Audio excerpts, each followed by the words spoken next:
విచిత్రాల నిధి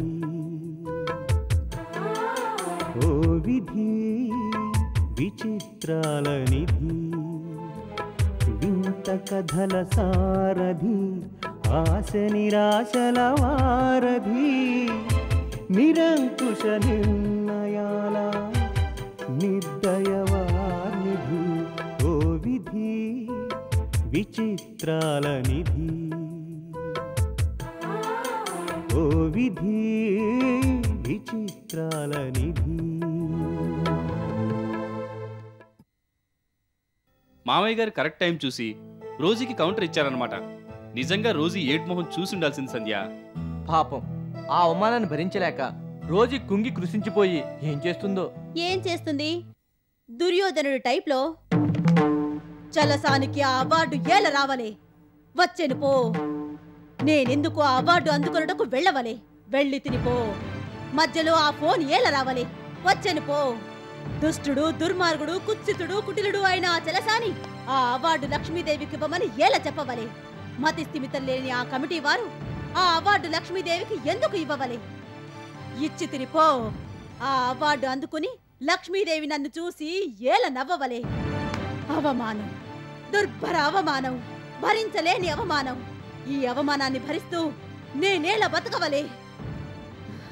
నాకు మరణమే శరణ్యం, నాకు మరణమే శరణ్యం. నూకాలు వెళ్ళి అగ్గిపెట్టే కిరసనాలు సిద్ధం చెయ్యి అని నూకాలు మీద అరుస్తూ ఉంటుంది.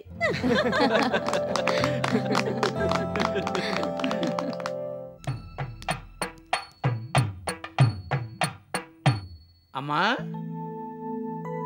మీరా పంతులు గారు, నమస్కారం. నమస్కారం. నమస్కారం, కూర్చోండి. ఏంటమ్మా అర్జెంటుగా రమ్మని కబురు పెట్టారంట? పెళ్లిళ్ళు సీజన్ కదమ్మా, కాస్త బిజీగా ఉన్నా.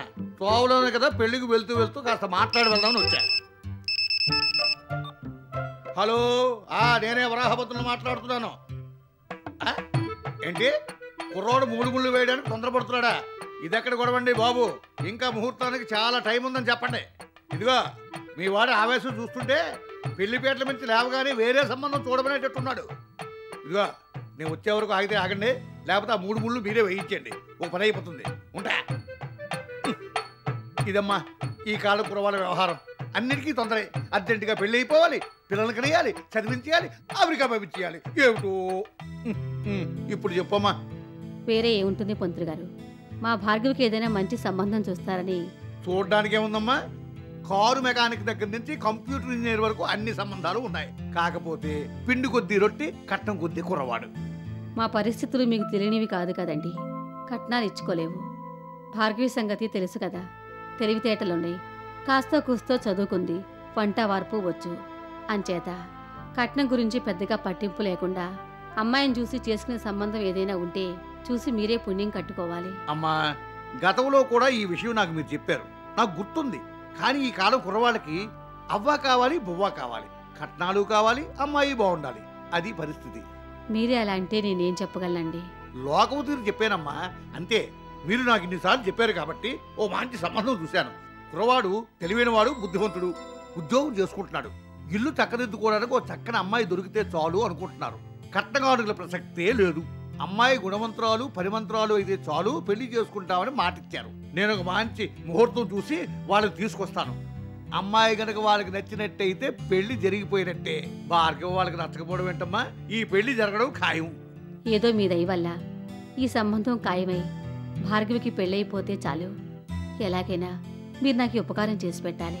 నాదే ఉందమ్మా, అంతా పైవాడి దయ, అమ్మాయి అదృష్టం. మరోసారి వాళ్ళతో మాట్లాడి సాధ్యమైనంత త్వరలో పెళ్లి జరిగేటట్టు చూస్తాను. హలో, అబ్బబ్బబ్బా ఏమిటయ్యా మీ వాడు గొడవ? మరి అంత తొందర ఏమిటి? ఈ లెక్కన అమ్మాయి భవిష్యత్తు ఏమవుతుందో ఏమిటో. నేను వస్తున్నాను. నేను వచ్చేవరకు ఆగమను, లేకపోతే ప్రస్తుతానికి నీ మెడలో కట్టించే పెట్టే ఫోను. అమ్మా అవతల నేను తొందరగా వెళ్ళాలి, నేను మళ్ళీ కలుస్తాను. మంచిదండి. శుభం శుభం.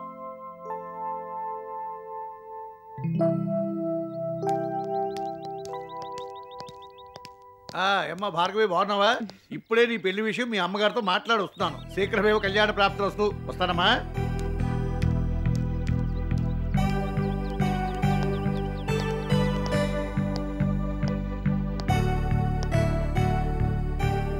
అమ్మా అమ్మా ఏమిటమ్మా ఇది? పంతులు గారు పెళ్లి గిళ్ళి అంటున్నారు. మళ్ళీ నీ ప్రయత్నాలు మొదలు పెట్టావా? లేకపోతే ఏమిటిది? ఎన్నాళ్ళిలా ఒంటరిగా ఉంటావు? భార్గవి, నీ ఈడు వాళ్ళంతా పెళ్ళిళ్ళు చేసుకొని పిల్లల తల్లులు కూడా అయ్యారు. నువ్వు మాత్రం పెళ్ళొద్దంటూ ఇలాగే ఉండిపోయావు. ఏ వయసులో జరగాల్సిన ముచ్చట ఆ వయసులో జరగాలి. నిజమేనమ్మా, కానీ డబ్బున్న వాళ్ళకి ఆ ముచ్చట్లన్నీ, మనలాంటి వాళ్ళకి కాదు. నేను కాదంటూ లేదు భార్గవి, కానీ పంతులు గారు మన మీదున్న అభిమానం కొద్దీ మనకు తగ్గ సంబంధమే చూశారమ్మా. చూశారమ్మా, సరే. కట్నం ఎక్కడి నుంచి తెస్తావు? పెళ్ళెలా చేస్తావు? ఒకవేళ వాళ్ళ కట్నం వద్దనే అన్నారనుకో, పెళ్ళైనా చేసి నలుగురికి భోజనాలైనా పెట్టాలి కదా. ఒక పూట తింటే రెండో పూట పస్తుంటున్నాం. మనం భోజనాలేం పెడతామమ్మా? అయినా చెల్లి చదువు సగంలో ఉంది. ఇప్పుడు నేను పెళ్లి చేసుకుని వెళ్ళిపోతే దాని చదువు మధ్యలో ఆగిపోతుంది. నా దారిని నేను వెళ్ళిపోతే నిన్నెవరు చూస్తారమ్మా? పరిస్థితులు ఇంత ఘోరంగా ఉంటే ఇప్పుడు నా పెళ్ళంటావేంటమ్మా? నీకు నా పెళ్లి పిచ్చి పట్టుకుందేమిటి?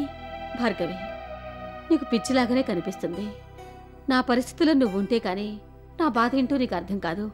అయినా మన పరిస్థితులన్నీ పంతులు గారికి తెలుసు. అందుకు తగిన సంబంధమే చూశానన్నారు. నువ్వెన్నైనా చెప్పమ్మా, మనం కొంచెం నిలదొక్కునేదాకా పెళ్లి చేసుకోవడం నాకు ఇష్టం లేదు. నేను చెప్పాల్సింది చెప్పాను, తర్వాత నీ ఇష్టం.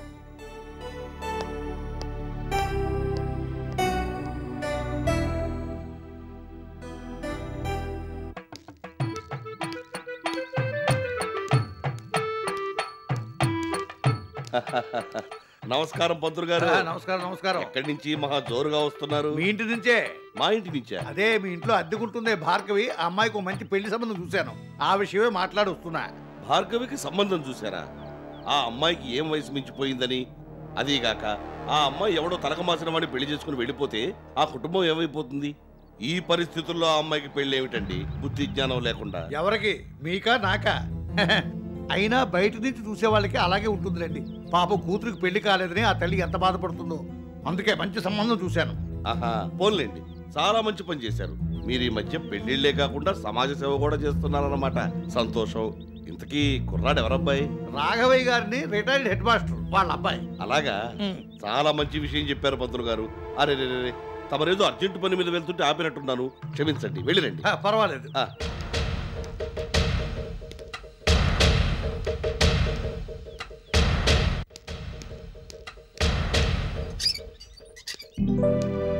భార్గవి, భార్గవి. ఏమిటండి? కంగ్రాచులేషన్స్. దేనికి? అదేమిటి అలా అంటున్నావు? నీకు పెళ్లి కుదిరిందటగా? పిచ్చి కుదిరింది అన్నట్టుగా పెళ్లి కుదరడం ఏమిటండి? అదేం లేదు కానీ ఇంతకీ మీకెవరు చెప్పారు? ఇంకెవరు? పంతులు గారు చెప్పారు. చాలా మంచి సంబంధం అటగా. నీ పెళ్లి మాట వినేసరికి ఆనందం పట్టలేక పరిగెత్తుకుంటూ వచ్చేశాను. ఇంకా అంతవరకు రాలేదులేండి. ఆయనకు సంబంధం చూశానన్నారు. వాళ్ళు రావాలి, ఆ అమ్మాయిని చూసుకోవాలి, వాళ్ళకి నచ్చాలి. ఇవన్నీ అయ్యాకే పెళ్ళి. ఎందుకమ్మా నీకు ఇంకా అనుమానం? అయినా భార్గవికే బంగారు బొమ్మ. ఎవరైనా కళ్ళకద్దుకుని మరీ పెళ్లి చేసుకుంటారు. ఏది ఏమైనా ఆ అబ్బాయి ఎవరో గాని చాలా అదృష్టవంతుడు. భార్గవి లాంటి అందమైన అమ్మాయి భార్యగా రావాలంటే ఎన్నో జన్మల పుణ్యం కావాలి. దేనికైనా రాసిపెట్టి ఉండాలి కదండి. రాసి పెట్టి లేకపోతే ఇంతవరకు రాదమ్మా. అయినా అమ్మాయి పెళ్లి గురించి మీరేమీ కంగారు పడకండి, ధైర్యంగా ఉండండి. భార్గవికి ఎవరూ లేకపోయినా నేనున్నానమ్మా. ఈ పెళ్లి నేను చేస్తాను. దగ్గరుండి భార్గవి మెళ్ళలో ఆ 3 ముళ్ళు వేయిస్తాను. అప్పడాల నుంచి అప్పగింతల దాకా అన్నీ నేను దగ్గరుండి చూసుకుంటానమ్మా. నేను ఈ ఇంటి ఓనని అనుకోకండి, మీ ఇంటి మనిషిని అనుకోండి. డబ్బు గురించి అస్సలు మొహమాట పడద్దు. ఎంత కావాలన్నా అడగండి, నేను ఇస్తాను. భార్గవి పెళ్లి నా చేతుల మీదుగా జరగాలి. ఆ సంతృప్తి చాలు నాకు. అందరికీ దూరంగా వచ్చేసి ఈ మారుమూల బతుకుతున్న మనకి ఇంత మంచి మనుషులు దొరకటం మన అదృష్టం అమ్మా. కానీ మంచితనం ముసుగులో కొందరు రాక్షసులు కూడా ఉంటారమ్మా.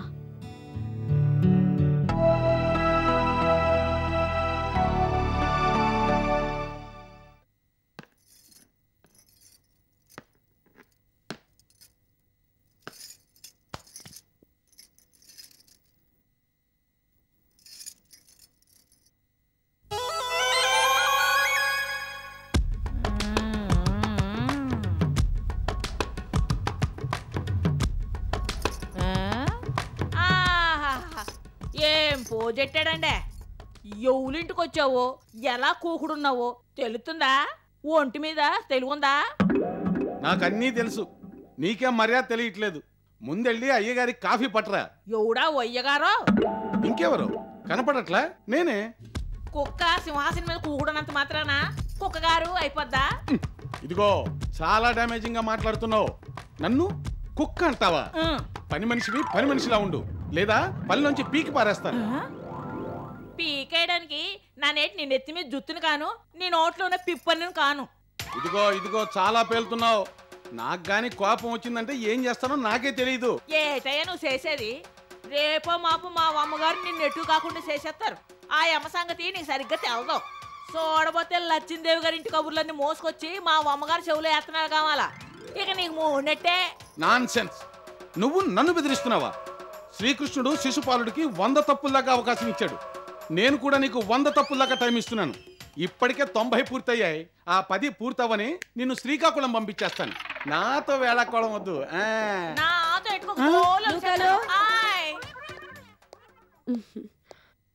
నమస్తే మేడం. కూర్చో. ఏంటి నూకాలు ఏమంటోంది? ఏమంటుందిలేండి, నాకు తెగ మర్యాదలు అవి చేసేస్తుంటేను నేను పరాయవాడిని కాదు, మర్యాదలు అవి చేయటానికి ఈ ఇంటి మనిషిని అని చెప్తున్నాను. అవునమ్మా, నాన్న చేసే మర్యాదలకు తబ్బిపోయి పిల్లమక్కలు వేసేస్తున్నాడు. బృహస్పతి, నువ్వు చేస్తున్న సహాయానికి చాలా థ్యాంక్స్. మొత్తానికి సార్థక నామధేయుడు అనిపించావు. తెలివితేటల్లో నీ ముందు ఎవరైనా బలాదూర్. You are great. పోన్లేండి మేడం, మీరన్నా నా టాలెంట్ ను గుర్తించారు, నాకంతే చాలు. నిన్ను చూడగానే నీ టాలెంట్ ఏంటో గుర్తించాను. చూస్తూ ఉండు, నిన్ను ఏ రేంజ్కి తీసుకెళ్తానో నువ్వు కల్లో కూడా ఊహించలేవు. ఏదో మిమ్మల్నే నమ్ముకున్నాను. పాల ముంచినా నీట ముంచినా మీదే భారం. బృహస్పతి, నిన్ను నా స్థాయికి తెచ్చేదాకా నిద్రపోను. Thank you madam, thank you. అది సరే, లక్ష్మీదేవి కంపెనీకి సంబంధించిన ఇన్కమ్ ట్యాక్స్ రిటర్న్స్ లో లూపోల్స్ ఏమైనా ఉన్నాయేమో నువ్వు జాగ్రత్తగా స్టడీ చేయాలి. వీలైతే అందుకు సంబంధించిన కొన్ని పేపర్స్, స్టేట్మెంట్స్ పట్టుకొస్తే నేను కూడా వాటిని స్టడీ చేస్తాను. Okay madam. నువ్వు వెంటనే వెళ్ళా పనిలో ఉండు. అలాగే మేడం.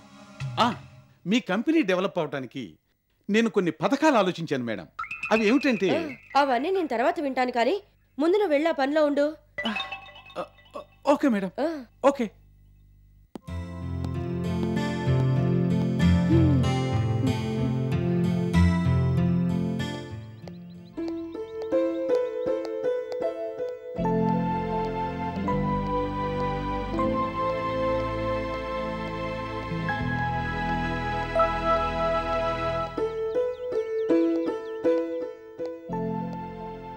పంతులు గారు ఎక్కడున్నారు? పైనున్నారమ్మా.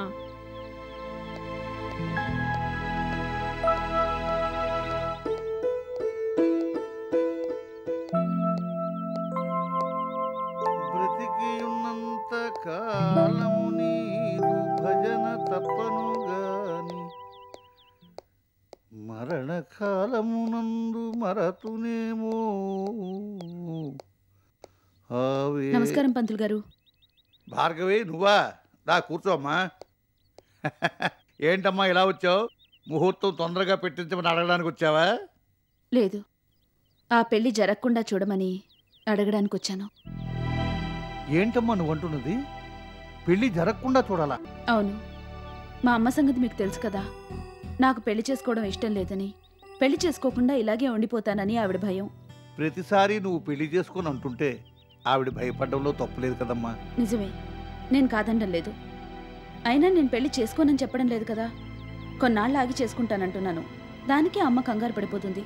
ఆవిడ కోసమైనా ఆ పెళ్ళేదో ఇప్పుడే చేసుకోవచ్చు కదమ్మా. మీరు కూడా మా అమ్మలాగే మాట్లాడితే ఇంక నేనేం చెప్పగలను? ఉన్న పాటను నేను పెళ్లి చేసుకుని వెళ్ళిపోతే చెల్లి చదువు మధ్యలో ఆగిపోతుంది. అమ్మని చూసుకోవడానికి కూడా ఎవరు ఉండరు. అదీ కాక వాళ్ళు కట్నం వద్దన్నా కనీసం పెళ్లి ఖర్చులైనా మనం పెట్టుకోవాలిగా. అది ఎలాగూ తప్పదనుకో. మరి ఆ ఖర్చులకి డబ్బెక్కడి నుంచి తెస్తాం? ఆ డబ్బే ఉంటే 5-6 నెలలు ఇల్లు గడిచిపోతుంది. అయినా రేపెలా గడుస్తుంది అని భయపడుతూ బతుకుతున్న ఈ పరిస్థితుల్లో నాకు పెళ్ళేమిటి? ఏదో ట్యూషన్లు చెప్పి ఆ పని ఈ పని చేసి 4 డబ్బులు సంపాదిస్తున్నాను కాబట్టి ఇల్లు గడుస్తోంది. అప్పో సొప్పో చేసి దాన్ని చదివిస్తున్నాను. ఇంకా చెప్పాలంటే ఇంటెద్ద కూడా సరిగ్గా కట్టలేకపోతున్నాం. ముత్యాలరావు గారు మంచివారు కాబట్టి సరిపోయింది, కానీ లేకపోతే మేమే చెట్టు కింద తలదాచుకోవాల్సి వచ్చేది. ఇవన్నీ అలా ఉంచండి. డాక్టర్ గారు అమ్మని రెగ్యులర్గా మందులు వాడమని చెప్పినా ఖరీదు ఎక్కువని కొండం మానేశాం. ఇంతకన్నా దరిద్రం ఏముంటుంది చెప్పండి? పరిస్థితులు ఇంత దారుణంగా ఉంటే, ఓ పక్క బాధ్యతలు నిలదీస్తుంటే నన్ను ఎలా పెళ్లి చేసుకోమంటారు? పెళ్లి చేసుకోవాలని, హాయిగా ఆనందంగా ఉండాలని ప్రతి ఆడపిల్ల కలలు కంటుంది. నేను అంతే. కానీ ఎలా? ఇంట్లో వాళ్ళకి ఏదో ఒక దారి చూపెట్టకుండా నేను పెళ్లి చేసుకుని వెళ్ళిపోతే వాళ్ళ గతేమిటి? వాళ్ళని ఎవరు పట్టించుకుంటారు? ఎవరు చూస్తారు? నువ్వు చెప్పిందంతా నిజమేనమ్మా. నీ ఆవేదన నాకు అర్థమైంది. కానీ పెళ్లి కావలసిన కూతురు పెళ్లి కాకుండా కళ్ళ ముందు తిరుగుతుంటే ఏ తల్లి మనశ్శాంతిగా ఉండగలదు? పరిస్థితులు ఎలా ఉన్నా భయపడదు, బాధపడదు. తనేమైపోయినా సరే కూతురు పెళ్లి చేసుకుని సుఖంగా ఉంటే చాలు అనుకుంటారు. మీ అమ్మగారి పరిస్థితి అదే. అమ్మ అనే మాటలో ఆ ప్రేమ, అభిమానం, త్యాగం ఉంటాయమ్మా. అలాగని అమ్మను వదిలేసిపోలేను కదండి. నేనేం చెప్పినా, ఎంత చెప్పినా మా అమ్మకు అర్థం కాదు. నా బాధ మీరేనా అర్థం చేసుకుంటారని ఇవన్నీ చెప్పాను. నేను అర్థం చేసుకున్నానమ్మా. కానీ ఎన్నాళ్ళు ఇలా బాధ్యతలు ఉన్నాయి కదా అని వయసు ఆగిపోదు కదా. వయసు పెరిగితే అసలు పెళ్లి కాదేమోనని మీ అమ్మగారి భయం. అమ్మ అలా భయపడ్డంలో అర్థం లేదు. మంచి ఉద్యోగం కోసం ప్రయత్నం చేస్తున్నాను. ఇవాళ రేపు వస్తుందన్న నమ్మకం కూడా ఉంది. రాగానే పెళ్లి చేసుకుంటానన్నాను. అయినా అమ్మ వినిపించుకోవడం లేదు. ఓ పక్క అమ్మ చెల్లి బాధలు పడుతుంటే చూస్తూ చూస్తూ నేను పెళ్ళెలా చేసుకుంటాను? ఒకవేళ చేసుకున్నా సుఖంగా, సంతోషంగా ఎలా ఉండగలను? మీరే చెప్పండి. నువ్వు చెప్పింది రైటేనమ్మా. కానీ నేను కనిపించినప్పుడల్లా మీ అమ్మగారు నీ పెళ్లి గురించి అడుగుతుంటే ఏ సమాధానం చెప్పలేకపోతున్నాను.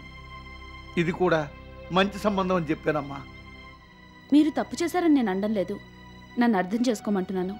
ఏంటమ్మా, అటు మీ అమ్మగారి మాట కాదనలేను, ఇప్పుడు నువ్వు చెప్పిందంతా విన్నాక నీ మాట కొట్టిపారేయలేను. నన్ను ఏం చేయమంటావో చెప్పు. ఏం లేదు, కొన్నాళ్ల పాటు ఈ పెళ్లి వాయిదా పడేలా చూడండి, చాలు. సరేనమ్మా, నువ్వింతలా చెప్తుంటే కాదని ఎలా అనగలను? నా ప్రయత్నం నేను చేస్తాను.